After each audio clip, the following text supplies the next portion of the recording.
him back. For those of you who don't know him, Cisco Manassas. Cisco has been involved in fire escapes now for how long? 15 years? My dad, yeah, 20 to 30 years since my dad dragged me into this. And he's been involved in Portland's end of it off and on now for at least 5 years, if not a little bit longer than that. And unfortunately for him, that means he's known me for that long.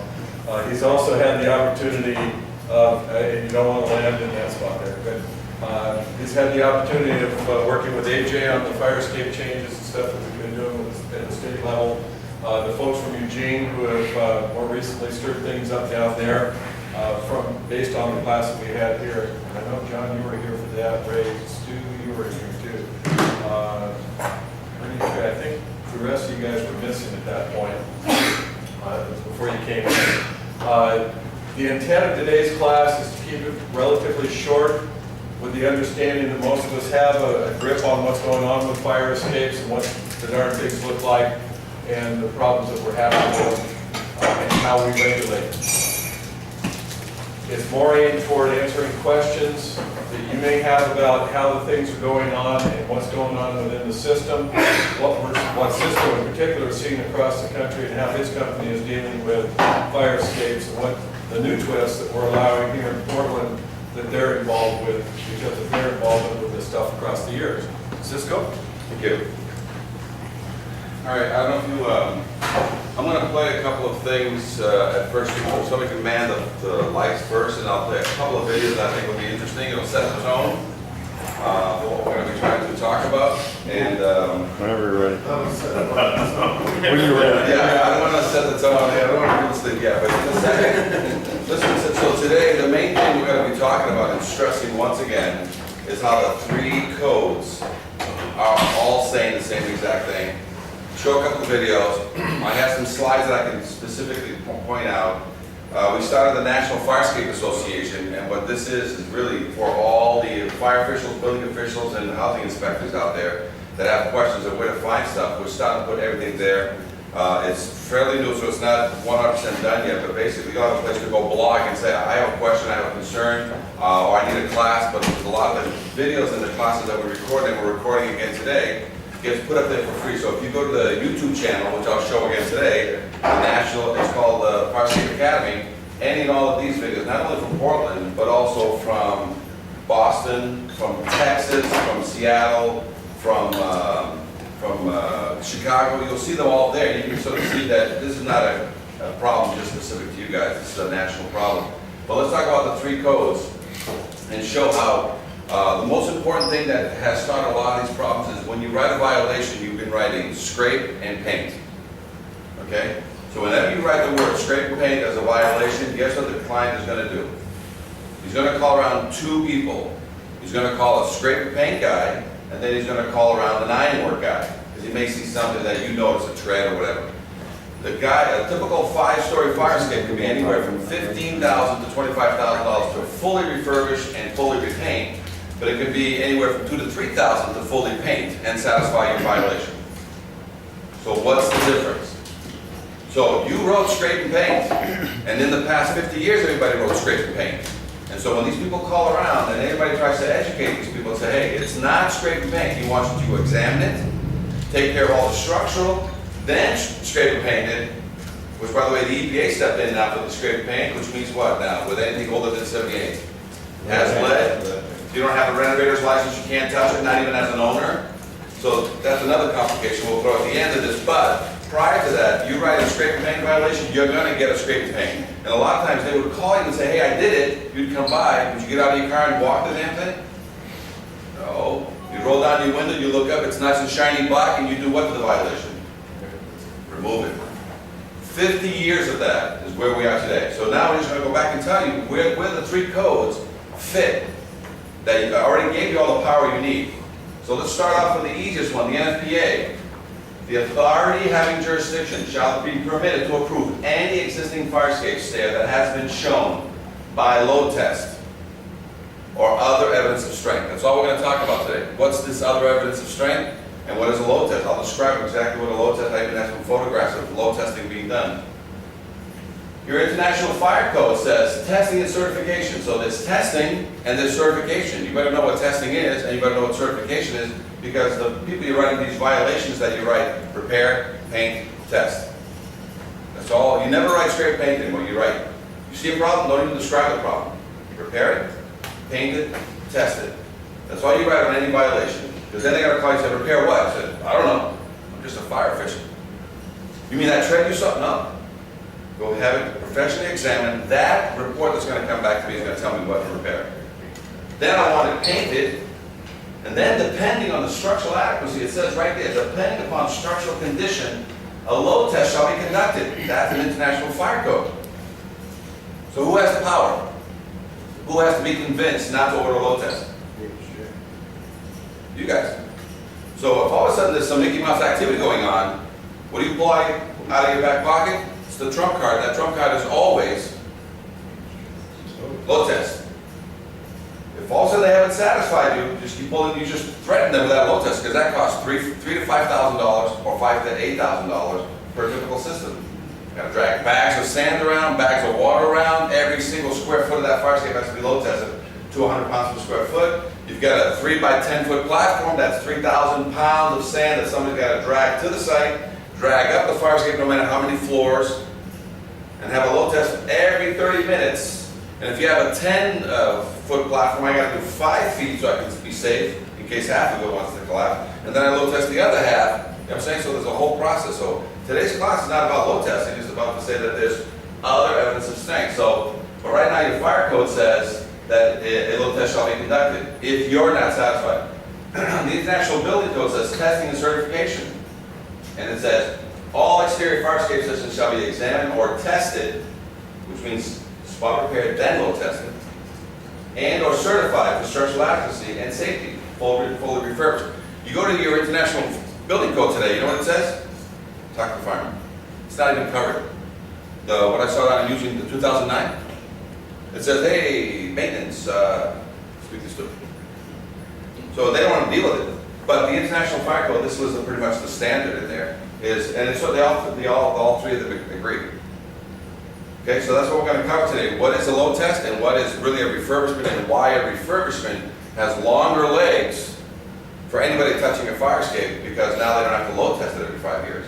They have a 20 to 25 year reprieve, because you got a little exception right there on the new code that's coming out that says if it's been refurbished, we can put off the load test at the discretion of you and the structural engineer in conversation. All right, so let's take a look at, if you want to kill the lights, this happened. This is a fireman's worst nightmare, right? When you get to a fire, you're going to be fighting a fire, but if all of a sudden there's a problem with somebody in the building, are you fighting a fire or is it a rescue mission? Rescue version. So, valuable time here. But right now, firefighters are taking down the ladders and rolling up the hoses. But earlier in the night, when they pulled up, there were flames coming out of the side of the building. Firefighters say it was one of the scarier moments, because when you pull up to a building and you see children and mothers hanging off the side of the fire escape, smoke swirling around them, they said that's scary, scary stuff. They got up there, they got the ladders up, and they said nobody got hurt. The fire escape, there was 3 or 4 people hanging off the fire escape. They couldn't get off. They were just on the fire escapes. I had people hanging in the fire escapes at the rear of the building, and on this side of the building, we had a bunch of people on that fire escape. About 50 people were displaced inside this building. However, firefighters say there's good news tonight. It looks like everybody will be allowed to go back in, except the one unit where the fire was in. They said that's good luck to them tonight. I'm Bob Wilson, on the scene of Bridgeport, News 8. Turn on the light. I actually got to inspect this fire escape almost 4 months after this fire. And we're the engineer of record of the report, but we haven't been hired to do the second half. And they haven't done anything about this fire escape until today. We've done 17 or 20 fire escapes down in Corvallis for all the fraternities. They've put it off till 2013 to make a decision. We have Eugene that we're working with right now that has been telling the fraternities and a lot of the buildings down there to deal with their fire escape for years. And in January they said, hey, we really want to be serious about it this year because she attended one of these classes. And no one, I don't want to say no one, A majority of them didn't want to do anything about it. So a majority of them today are probably getting these letters that say your second and third floor cannot be occupied. So sometimes it comes down to one of these lines in the sand that says, you know, enough is enough. And sometimes it's one of those, you know what, we gotta leave it, you know, let sleeping dogs lie because it's a big can of worms. So this is a firefighter or a rescue mission. It's a complex full of Section 8 housing. And when I got there, the thing was really literally falling off the building. But when they got there, what was the biggest problem for that entire company? Rescue. And the thing was burning and burning and burning, but what were they using all their men for? And they said certain things. You see that little picture of the little girl, your little 8-year-old girl, handling a fire escape ladder all by herself because it wouldn't come down, but yet there was fire and she was going down, either instructed by the mother or by the father to go down the ladder by herself. And then they said there was people on the front, people on the back, people on the fire escape, because there was all kinds of smoke. So everybody gets on their fire escapes thinking, they don't know where the fire's coming from. So here they are spending all this time because the ladders wouldn't come down. What happens when the ladders don't come down? When you show up and these ladders are made to self-evacuate. You're supposed to get out of your way. You get there and you got 6 people on a platform waiting to get off. What do you got? You got a 15-minute activity. They have to go out, they have to learn how to get on the, you know, climb over the rail, get on your ladder. 15 minutes at the fire's doing what? Cooking along. So minimally, every fire escape that functions, its main purpose is for people to self-evacuate. The only purpose you use it for is actually to get on it, to get to the roof, for you to get not into the building, because you have all these other ways to get into the building. And I think I made it you aware that you guys are the only ones in the country that have a fire escape. Well, here up to Seattle, they have the ladder on the outside of the fire escape. Everywhere else, every fireman gets in the fire escape and climbs up the fire escape. You guys are forced to climb 50 feet, 100 feet on the outside of a ladder. Which a lot of these. Huh? It's faster, going straight up instead of back and forth on these dark stairs. Yes, but it's very dangerous, as you know, in case anything happens, and some of these ladders are not in the greatest of condition. But these people who need to be evacuated is your first concern. That's a waste of a lot of time. So now, let me tell you that I'm going to show you another video, and this happened on right after the Station 9 fire. You guys remember the Station 9 fire in Rhode Island that killed 100 people? Right after that happened, the local news station called us up and said, we want to do a report on fire escapes and how safe they are, and so people should use them in case there's a problem. When I told the reporter that there was over 75% of everything I look at is either bad or in a state of disrepair, and with emergency, she goes, she didn't believe it, so I gave her some training, about 15 minutes in total. And then I had her go down to the theater district where we have a lot of nice shows. And then after the training, she goes show me some fire escapes. I said, no, pick anyone you want and go tell me if they're in good order. So what was supposed to be a 1-minute little, thing about fire escapes is safe, go use them so don't die like those people down at the Station 9 fire. Even though it was a club, it was a one-story situation, they wanted to tell you that, you should be aware of how to get out, because it was very hot at the moment, and it turned into this.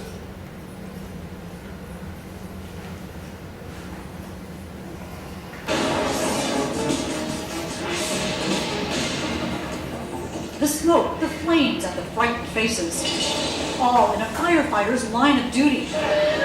But Chief William Hitchcock remembers the night it wasn't the fire that almost stopped him, Oh, I was scared to death. but the fire escape that broke underneath him. When the ramming just came away from the building. And our investigation found across Massachusetts more unsafe fire escapes, rusty, deteriorating, crumbling, broken. And what state officials didn't know, the system they set up to keep fire escapes safe is also falling apart. The potential ramifications are disastrous. So let's look at this one. This expert ironworker is licensed to build, maintain, and inspect fire escapes. So then over here, for months, we examined dozens of them with alarming results. Looking at this today, would this pass inspection? No. In dormitories, at theaters, at homes, and apartment buildings. Rust is actually eating away the metal of the fire escape. Right. And the bottom line?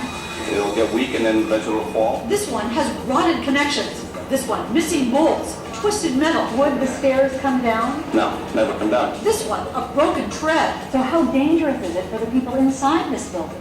This fire escape is definitely going to put somebody either in the hospital or it's going to put somebody in a cemetery. Fire escapes are so critical. The state building code requires they be certified for structural adequacy and safety every 5 years. But our investigation found that safeguard is simply being ignored. Here's proof. We chose fire escapes at random in Boston, Somerville, Cambridge, Worcester, and here in Quincy. We checked building department files But there's no fire escape certification. to see if building owners had submitted their mandatory inspection reports. There's no certification in this one either. Bottom line, not one we checked in Quincy had been certified as safe. And the Director of Inspectional Services admitted because of staffing shortages, the city has no idea how many other fire escape owners are breaking the rules. And as a result, do you know how many fire escapes in your city are safe or not? Well, I don't know. In Worcester, not one we checked was certified. In Somerville, No. 4 more fire escapes. To the fault of the facts? Yeah. Not one up-to-date certification. And again, no system for keeping track. How can they get away with that? I guess that the shortest answer of all is because we don't have the resources to sit here and follow up on these things. If structural deficiencies are reported, local building inspectors can actually evacuate residents until repairs are made. Would you talk to us on camera about this? No? But when we surveyed 24 more communities, most admitted they had no idea how many fire escapes were certified. In Taunton, inspectors told us they haven't seen a certification in 25 years. Northampton officials said it's a cold day in hell when that happens. In Cambridge, too, not one of our test buildings was certified, and the official in charge would not come out to discuss it. In Boston, where there are more than 8,000 fire escapes, again, according to inspectional services, not one we checked was certified.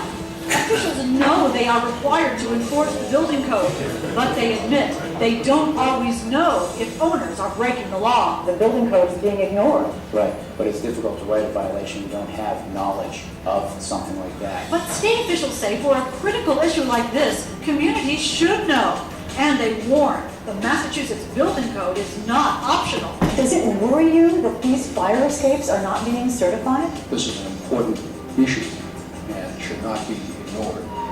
That's because after the smoke and flames begin, it'll be too late to learn you've got no way out. I can't stress it enough, Hank, that these things have to be maintained and someone's got to be watching. As a result of our investigation, state officials will now issue an alert to local inspectors. Meanwhile, if there's a fire escape on your home or office, you can contact your local building department to make sure it's properly certified. In the newsroom, I'm Hank Philippi Ryan. Perfect. So, that was 2003 What's happened since? in Boston. Mainly outside of Boston, we've taught all 4 associations, and it's spotty which cities are taking on this, but we do have some cities that have taken this. So Boston hasn't adopted this program. So we're above the curve.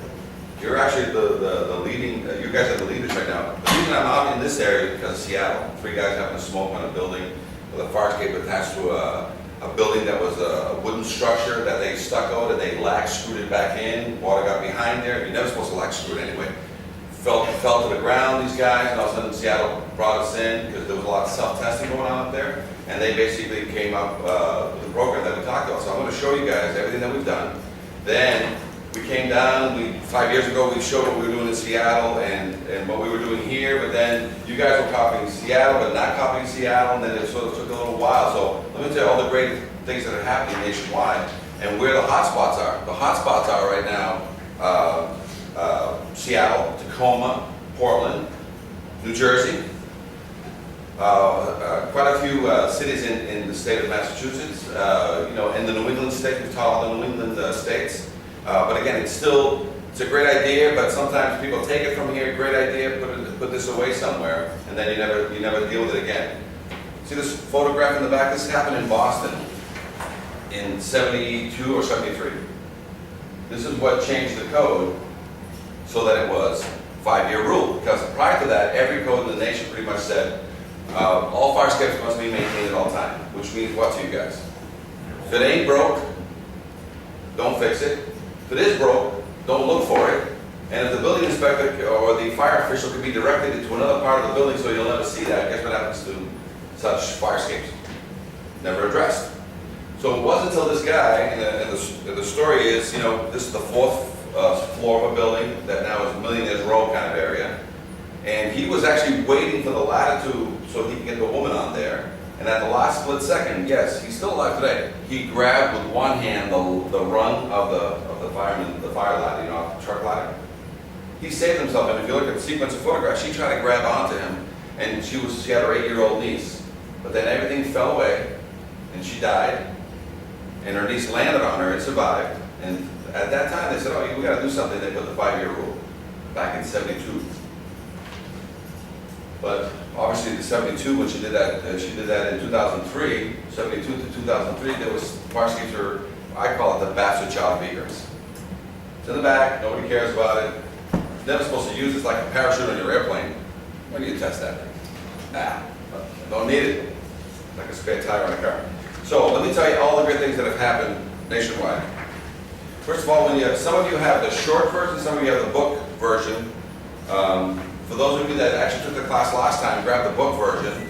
For some of you rookies, or I mentioned there was some new guys coming in. You're supposed to have watched the video, so I'm gonna fly through the slides just to say these were all covered in the last class that we recorded in a big, not auditorium, but a big hall that we did. We had building inspectors in there, engineers, and vendors from your area, all in the same class. And then we did a walk around downtown.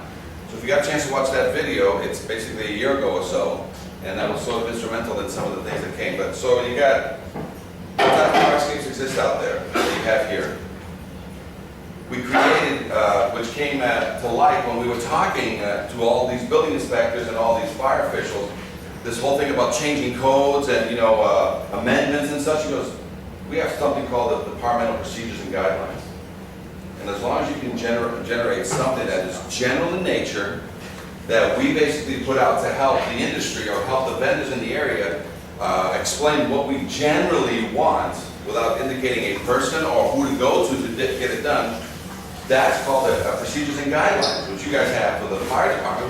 What would you call that? Ours is a policy. Policy. It's just your take on it. And then you have the building department, Departmental Procedures and Guidelines. This is not code. This is their interpretation of the code to help the general public. So we made one of these up. And basically, when you write your violation and the engineer calls you, you say, hey, did you get our departmental procedures or our policy? Read what it says for inspections. Oh, you're a vendor? Read what it says for vendors. Because it does include getting a permit based off the report that came from the inspector. Oh, you're going to paint it? Yes, there's some EPA guidelines and lead paint rules that apply. Read this part so that you can paint the fire escape. So it's called Departmental Procedures and Guidelines. You would put your information down here, and I believe, Stu, we sent you a sample of this for you guys to review through your legal department, correct? I believe so. And up here, we clipped your website up here. So that's your website that's in here. And then we put your name and information at the top. And this is a Word document. So if we want to take out the National Fire Escape Association at the very top, take it off and just put in Portland Fire and Rescue, done. So this is a document that we'll put together for you free through the National Fire Escape Association, or because, as you guys know, Stu has lots of free time.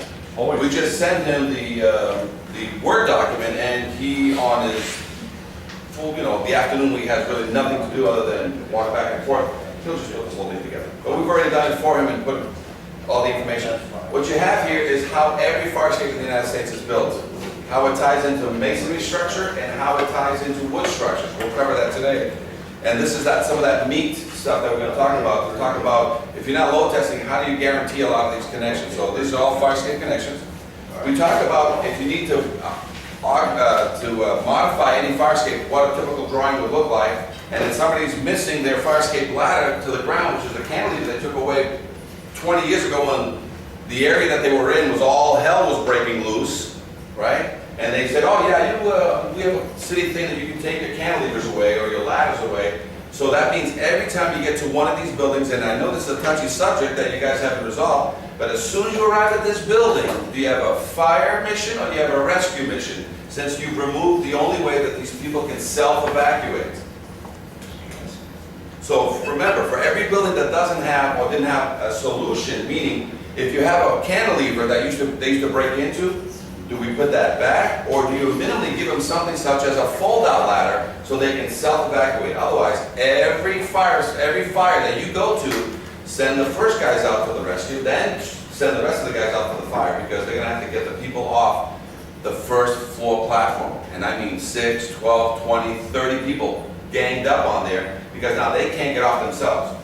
So minimally throw back a ladder, and you have these ladders that fold into themselves, these fold-out ladders, that once you release it from above, it opens up into an 18-inch ladder. Looks like a drain pipe. So these people can all self-evacuate down the ladder if you don't want to make them put back their cantilever. But right now, there's some liability showing there that somebody's gonna, you just need one person on the ground with a broken ankle or a broken head, and all this is gonna get itself resolved, because they're gonna say, who allowed this to continue? Because they have a deficient fire escape. You can't get to the ground, so it's an incomplete fire escape that you cannot certify. I wouldn't certify it because it's incomplete, yes. So a lot of the, not a lot, a few of the fire escapes in Portland, they've taken off the cantilever. They have a criteria for it, it has to be low enough. And our For your ladders.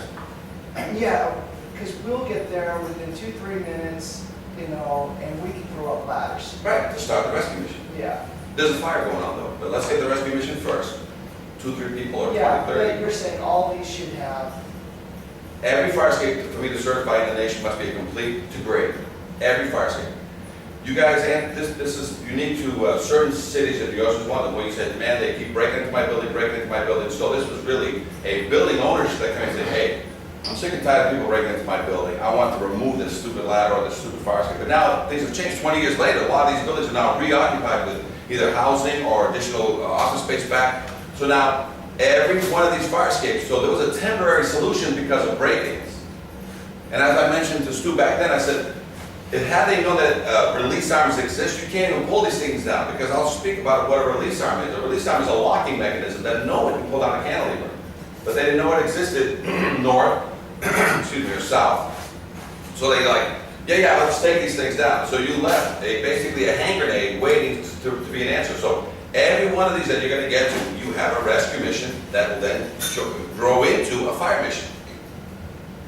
And if anybody jumps, falls down, doesn't get down, gets hurt, the lawyer for that person is going to say, how can this be? Why were these people trapped at this level? It goes in every other location. I cannot have a fire escape. As soon as I have any fire escape in the East Coast, California, or Texas, that somebody removed the ladder, the first thing they got to do is put it back, otherwise you have an incomplete ladder system. I'm not trying to answer your question here, I'm just saying that there is an answer. Every one of these cantilevers or ladders that got taken out, there is fire escape ladders that can just drop down under a guillotine method. So you don't put the cantilever back, you just say, hey, I need something so that people can still self-evacuate. And they're like, oh, but people are going to break in. Well, the ladder can still be 18 feet off the ground, and when you release it, it drops down to the ground and hits the ground. People can self-evacuate in the 2 to 3 minutes that you're going to take to get there. Or it has those fold-out ladders, which is, it looks like a drain pipe when it's closed. You can't open it with your hands. But from above, when you trip the lever, the weight of it just opens up into an 18-inch wide fold-out ladder, and now these people are self-evacuating. When you get there and they're self-evacuating, you don't have to help them. They're fine. They're trying to get away from the fire. They've got life on the line right now. So, but you just start fighting the fire, which is above them or below them or around them. So I'm not here to answer the question. I'm just saying that it was an issue 5 years ago, and all you have to do is make them complete the fire escape system to the ground.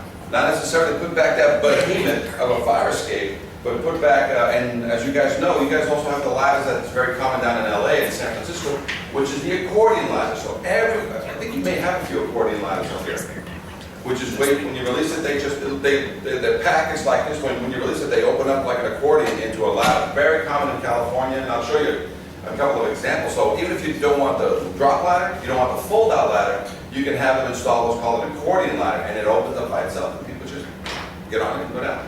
Okay? Which injury would be worth more, the broken skull from not having the ladder drop down to the sidewalk, or the guy who's walking underneath the ladder that drops on it? It's 2 to 3 feet per second.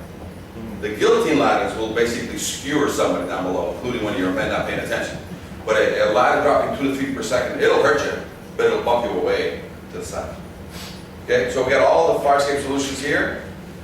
This is the confidence test. What is the confidence test? So if you go to Seattle.gov, you go to Tacoma.gov, and you go to fire prevention, and you want to steal a good amount of testing material, they have online, any vendor can get testing material. Sprinkler guy goes and gets his form right online. Goes and gets his alarm forms online. And guess what he also goes to get? He goes to get his fire escape affidavit or certification. This is called a confidence test.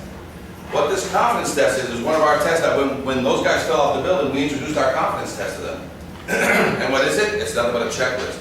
Before, what you would get from anybody for 50 to 75 years, you guys were relying on Joe Engineer to do his job for you and protect your back.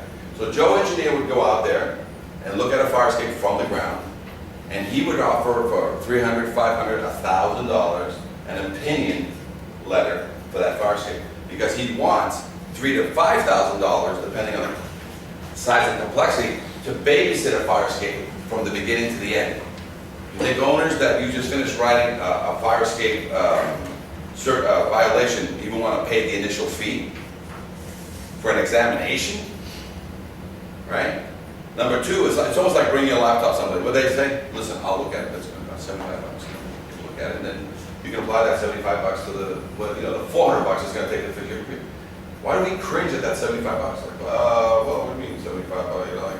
Dude, I have to spend my time open this thing up and look at it. So what happened in 50 to 75 years, these guys couldn't get anybody to go out there to do a reasonable inspection, so it became the fly-by, drive-by. So Joe Engineer would fly by, get out of his car, ask you if you have your check, $300 to $500 later, he'd look up, he may even step up there a few times, but do you think he wants to get up on a rickety fire escape? He would then write you a 1-page or a 2-page. If you look back at all your reports that you got from guys out there, it says, I saw deflection, I saw rust, you got to fix something, and then call me back when you fix it.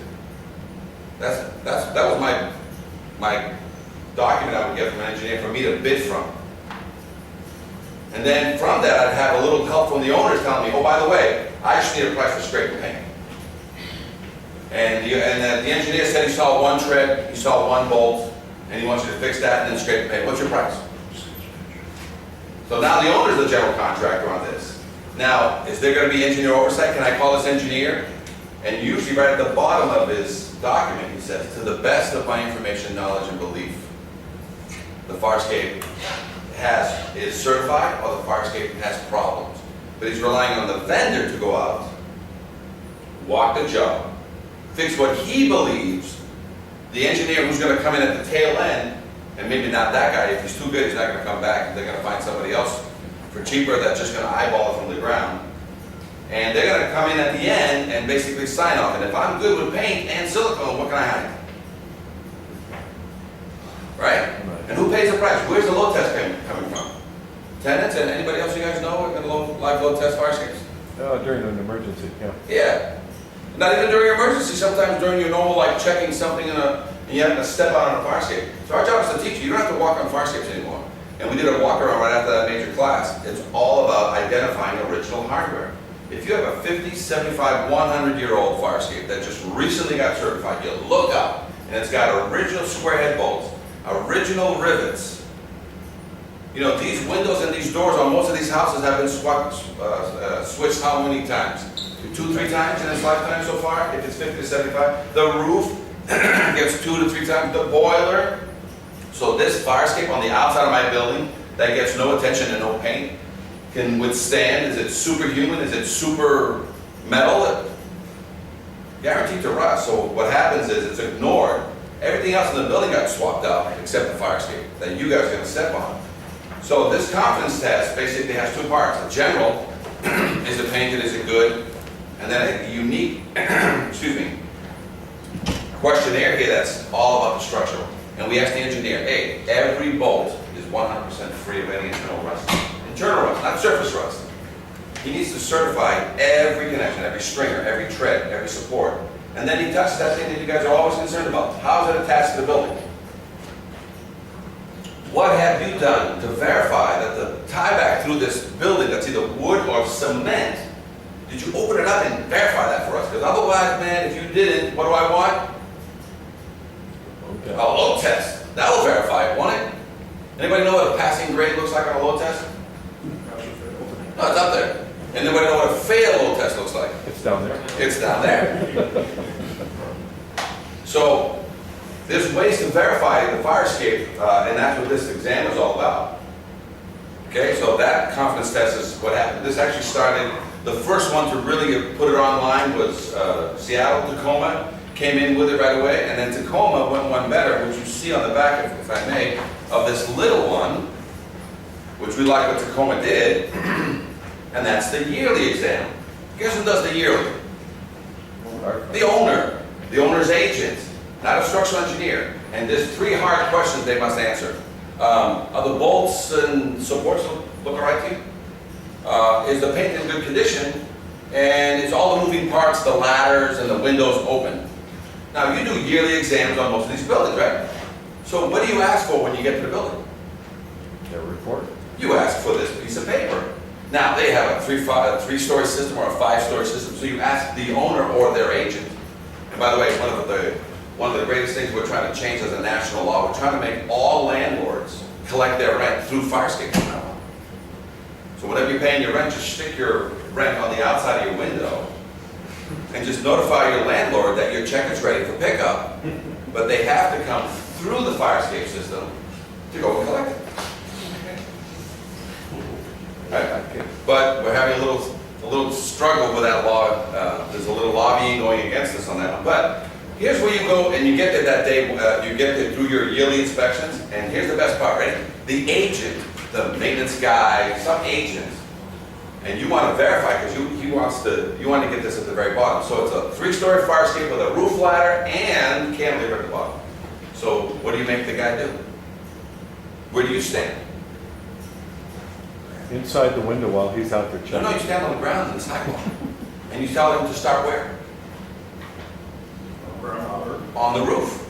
And he does what? He goes over the ladder. And does what? Comes down the stairs. And does what? Activates the release mechanism. And does what? Comes down to the ground. And does what? Signs this document. Gives it to you. What do? Go away. Every 5 years you do the confidence test, but every year you make these guys do what? Fly their own airplanes. If somebody's a little jittery about getting on there, what do you say? What's the problem? Maybe I should order a new load test. You guys have a 5-year rule now, right? Now with a 5-year rule, you can actually inspect anytime you want. Depending on the structural adequacy, a load test may be ordered. When? Anytime. There's a 5-year cycle if you're doing the right thing. But if you give me any inclination that things are not right. So Tacoma came up with this, so we think it's a great idea that you should have the 5-year confidence test, but you should have the yearly test, and you should invite people to the party. And you should be at the bottom when you watch them climb over the ladder. So that'll verify that the ladder's solid to the roof. Right? Problem is, they're not gonna go themselves. Oh, they get an agent, it says right there. They can have somebody else that will walk over. Yeah, owner, agent. Okay. Okay.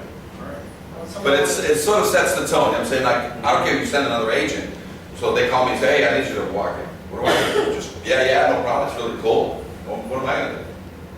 Examine it first, right? Before you even show up, I'm going to go and examine the situation, see if it's ready for you guys to come do your thing. So this yearly inspection, which, by the way, in Texas, how often do you inspect fire escapes? Or load test fire escapes? Every year. Unless you have other evidence of strength to avoid the load test. Let's talk about Seattle and their tags. In Seattle, they want 19 by 11 inches. These tags, we designed them to be 8.5 by 11. Every fire escape in Seattle, as part of their ordinance, must have a tag. You must have a white tag, which is a condition. It's a conditional tag saying that it's certified. And who certified it? You or a structural engineer. If it has problems and it's under repair, it needs a yellow. And if it has life safety issues, you get a red one. We've made some samples for you guys on what this looks like. This part right here, the white area, or this area right here, is where the engineer is going to put his seal, his information, and all that. You guys can have tags that are yellow and red that you carry in your car during all your normal inspections. You will do nothing any more than just find fire escapes and identify them. And you will normally leave with a yellow tag or a red tag on that fire escape. So I could be inspecting this building with no fire escapes as part of my day-to-day, only to find that there's a fire escape back here and it's not part of my today's inspection.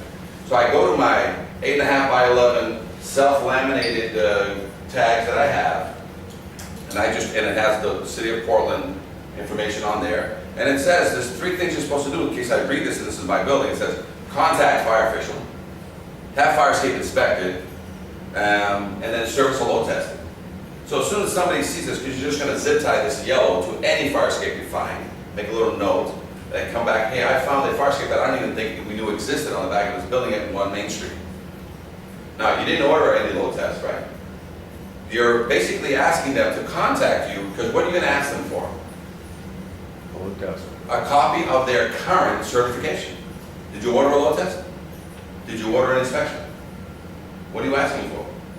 Something that's required by law. Saying, can I have a copy? Please send me a copy of your current certification so that we can put a white tag on your fire escape that is. So are we going to go fix fire escapes over the next 3 to 5 years?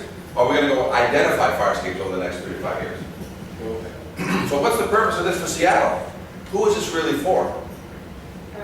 Firefighters. To get there in the middle of the night, smoky situation, because ready, I do this quite often, in case of fire, don't use the Elevator. Gotta use the stairs. Don't use the fire escape. Don't use the fire escape. Nationwide, everybody says, the gray-haired guys tell the new guys coming on board, it's a fire. Ever, I mean ever, get on a fire escape. And why is that? Because the system fell apart. But now, in your city, if you start an identification program, and they're running down this alley, they're full of smoke, and it's a nighttime situation, they get there, they look up 7 to 10 feet off the ground, and they see a white tag, what have they been trained to do on white tag fire escapes? Use them. Proceed. They get there, they see a yellow, what do? Send the old guy. Send the old guy. They see a red one, what do? Send the new guy. Send the new guy. Surround and drown, right? Just surround and drown, because can they get out in case of an emergency off that fire escape? Can they climb up the back, the side, and pop a hole in the roof? So with this, Seattle has made it so that it's the first indicator for the firefighters. Now, let's talk about tenants who live in the building, and I've been paying good rent to that landlord, and I'm now looking out my window, walking out my alley, and I got a red sticker on there, or a yellow one. What do I do with my rent? Put it on the window. Put it on the window. Make a few phone calls and say, well, how safe is it in this building? Can I ask you a question real quick? You said earlier that the engineers on the, can't remember exactly how you put it, but there's something in there where you said that they'll write down on a certificate that per my belief and understanding. Yeah, that's the disclaimer. Okay, but now if you actually have them do a full engineer's test, is that wordage going to be different? It's gone. Because you just, we show up to do a fire escape inspection, and we said, you have a choice. You can proceed immediately to a load test because your fire escape is in A1 condition. Proceed immediately to a load test, schedule it up in the next week, 2, 3 weeks.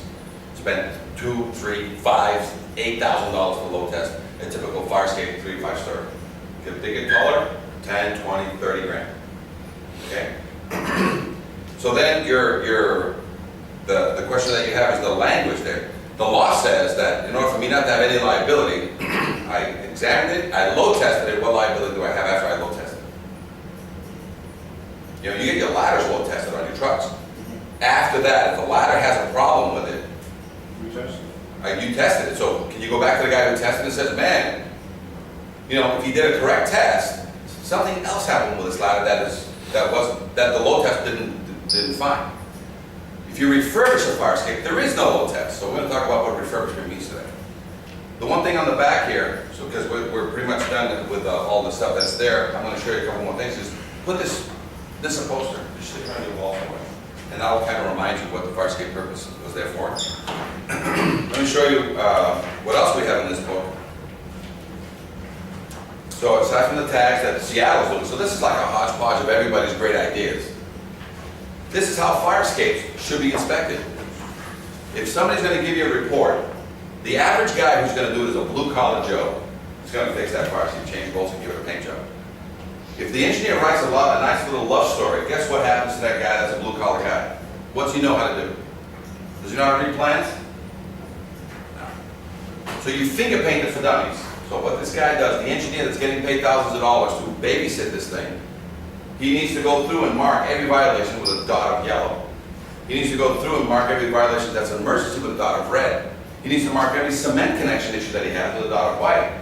So he's finger painted it for dummies so that whoever's going to go there and fix it, fixes what? The right parts. When you go there to inspect this engineer that you just, brand new guy on board, and you walk the fire escape hall to look at the report, do you think dotted repair areas are going to be very helpful for the owner to see what needs to be done, for you to see what needs to be done, for the vendor to see what needs to be done, and the engineer who's going to now require 3 visits, an initial kickoff meeting, a mid-visit spot check, and a final. This is not even to get the permit signed off yet, because all this is done on the permit, so this report must be submitted to you to say, yeah, this looks good, but then it goes to who? Sub-code official. So after you trigger a fire escape problem, do you control it? Or is it sub-code? You guys call it sub-code? No. Building? Building. Building department. They control it until the permit process is over, and then do they get the confidence test to remove the violation, or do you get the confidence test to remove the violation? You guys get it. So you see the part that hasn't been done? You know how you fix fire escapes in the United States to avoid the building guy and paying any little permit fees? Okay. Scrape and paint the fire escape. Do you need a permit to scrape and paint a fire escape? No. So if you ever catch me on a fire escape, what will I tell you? What are you doing?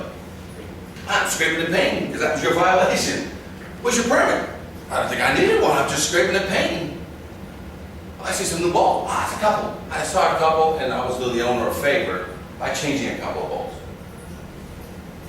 50 to 75 years of this practice. And also the silicone that came in handy due to high rust and high crap. You can put more silicone in a hole than you can ever imagine. But if all of a sudden now you got engineer oversight, and I can't paint my fire escape, and every red dot, every yellow dot, and every white dot now has to become a brown dot because it's got repaired and spot primed. And before we can go to full paint, there must be a sign-off process by the engineer of record. What happens now? Can you show up at a job site and see its progress? And what do you look for?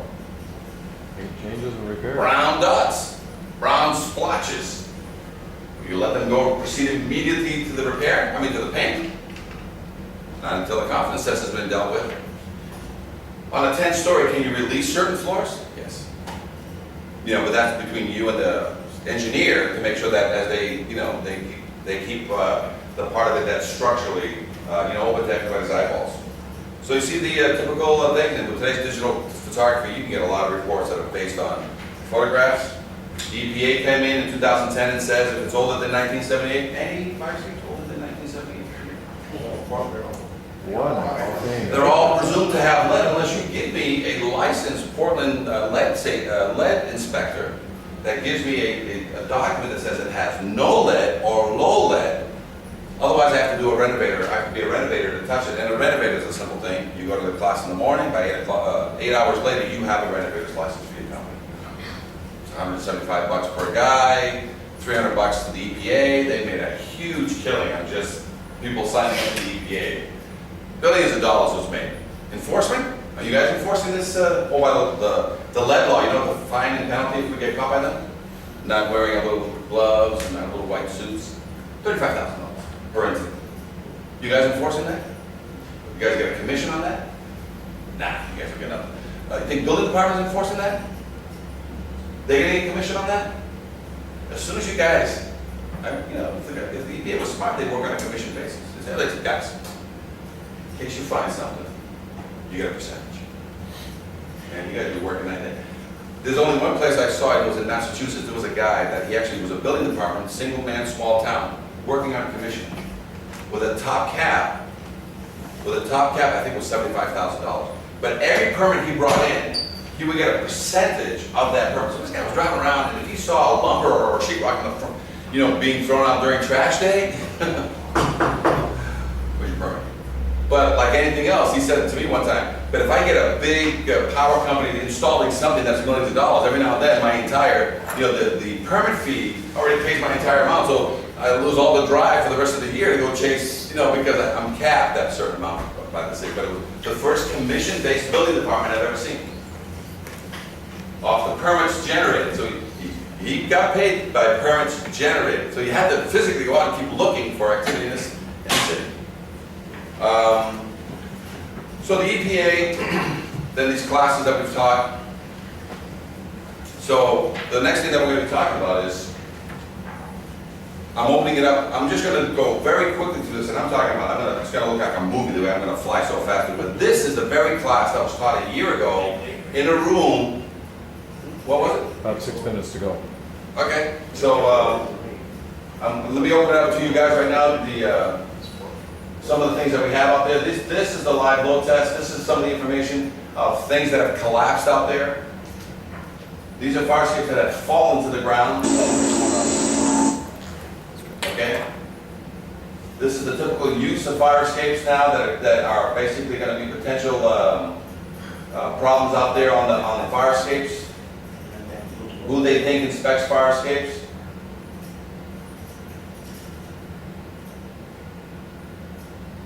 Whether or not they think that city officials, you guys are inspecting these fire escapes. These are fire escapes that we inspect that were recently signed off by an engineer that we then condemned the day after. So these are typical letters that you get that says this is what you're going to get on guys that are filling out conference tests, and there's a disclaimer. The corrective work listed above is being performed prior to the approval and certification of the stair. Once inspected and approved, all work we will certify the structural fire escape. They said load bearing capacity. You know what that means? Is he going to do a physical load test, or you think he's going to do a calculated load test and claim that he did a load test? So he does a calculated load test to prove to you that that thing that was calculated already 100 years ago, it will hold a load for 100 square foot. So that's what they're squeezing by as a load test. It's called a calculated load test. They didn't physically put sand, water, or bags on the fire escape. Okay. So this is the kind of thing that we have to do it and deal with when it comes out to fire escape. So if you want to turn on the lights, and I'll open it up to some questions on the book regarding how fire escapes are attached, and we're going to talk about the refurbishment. What is a refurbishment on this? So right here at this point right here, that I have the drawings of the fire escape components. Every fire escape is